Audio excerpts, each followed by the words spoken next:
আরে এই যে ছোট্ট ধূসর বাদামি পাখিটা চিনতে পারছো? হ্যাঁ, ঠিকই ধরেছ। আমাদের সবার সেই চেনা চড়ুই পাখি। সেই যে আমাদের উঠোনে বারান্দায় লাফিয়ে লাফিয়ে ঘুরে বেড়ায়, কিচিরমিচির করে গান গায়। আজ আমরা ওরই গল্প শুনবো আর ছবিও আঁকবো।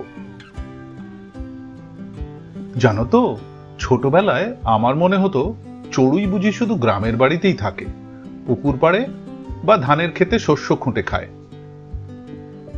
কিন্তু এখন দেখি আমার শহরের ফ্ল্যাটের বারান্দাতেও দিব্যি এসে বসে। এমনকি গাড়ির হর্নের শব্দে ওরা ঘাবড়ায় না। আসলে এরা ভারী সাহসী আর ভারী অ্যাডাপটিভ। গ্রামের খোলা প্রকৃতি থেকে শহরের কংক্রিটের জঙ্গল, সবখানেই এদের বিচরণ। এরা যেন বলে, আমরা সবখানেই আছি, তোমরা যেখানে আমরাও সেখানে। এই ছোট্ট পাখিটা সারাদিন এত ছটফট করে কেন জানো? ওদের জীবনটা যেন ছোটখাটো একটা অ্যাকশন মুভি। সকাল থেকে সন্ধে পর্যন্ত খাবার খোঁজা, বাসা বাঁধা, নিজেদের মধ্যে খুনসুটি। কখনো দেখবে একদল চড়ুই মিলে তুমুল ঝগড়া করছে একটা খাবারের টুকরো নিয়ে। আবার কখনো দেখবে পরম মমতায় নিজেদের বাচ্চাদের খাওয়াচ্ছে। আমার মনে হয় ওদের দেখে আমরাও শিখতে পারি কিভাবে ছোট ছোট খুশিতে বাঁচতে হয় আর কিভাবে নিজেদের কাজগুলো নিষ্ঠার সাথে করতে হয়। আচ্ছা, কখনো কি ভেবে দেখেছো এই যে চড়ুই পাখিটা, এরও একটা বেশ ভারিক্কি নাম আছে? বৈজ্ঞানিকরা এদেরকে বলেন প্যাসার ডোমেস্টিকাস, সহজ কথায় ঘরের চড়ুই।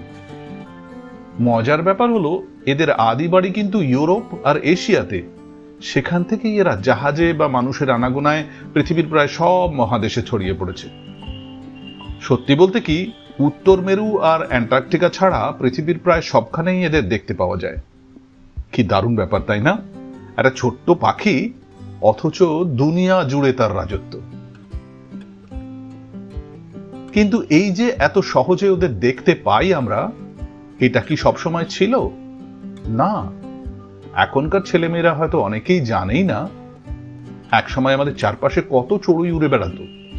আমাদের দাদুরা, দিদারা বলতেন রান্নাঘরের পাশেই নাকি ওদের বাসা ছিল। মোবাইল টাওয়ার, দূষণ আর বাসস্থানের অভাবে ওদের সংখ্যা কমে যাচ্ছে। এরা শুধু সুন্দর পাখিই নয়, এরা আমাদের পরিবেশের বন্ধু। পোকামাকড় খেয়ে ফেলে ফসলের উপকার করে, পরিবেশের ভারসাম্য বজায় রাখে। একবার কি হয়েছে জানো, আমার বারান্দায় একটা চড়ুই বাসা বেঁধেছিল। ছোট্ট দুটো ডিম পেড়েছিল। আমি প্রতিদিন লুকিয়ে লুকিয়ে দেখতাম। যেদিন ছানাগুলো বের হলো, কি যে আনন্দ! মনে হলো আমার বাড়িতে যেন ছোট্ট দুটো নতুন অতিথি এসেছে। আমি তখন খুব সাবধানে থাকতাম যাতে ওদের কোনো অসুবিধে না হয়। এই অভিজ্ঞতাটা আমাকে বুঝিয়েছিল যে আমাদের পৃথিবীর প্রত্যেকটা জীবেরই বেঁচে থাকার অধিকার আছে। তো পরের বার যখন কোনো চড়ুই দেখবে, হয়তো জানালার বাইরে বা পার্কের বেঞ্চে বসে আছে, একবার ওদের দিকে তাকিয়ে একটু হাসবে, ভাববে এই ছোট্ট পাখিগুলো আমাদের দৈনন্দিন জীবনেরই একটা অংশ। ওরাই আমাদের মনে করিয়ে দেয় প্রকৃতির সঙ্গে আমাদের অবিচ্ছেদ্য সম্পর্ক। এসো আমরা সবাই মিলে এই ছোট্ট বন্ধুদের জন্য একটা ভালো পরিবেশ তৈরি করি। ওদের বাঁচিয়ে রাখা মানে নিজেদেরই বাঁচিয়ে রাখা, কারণ পৃথিবীটা তো শুধু মানুষের নয়, সব প্রাণের। আর ভালো থাকবে, প্রকৃতিকে ভালোবাসবে প্রাণ ভরে। আবার দেখা হবে নতুন ভিডিওতে।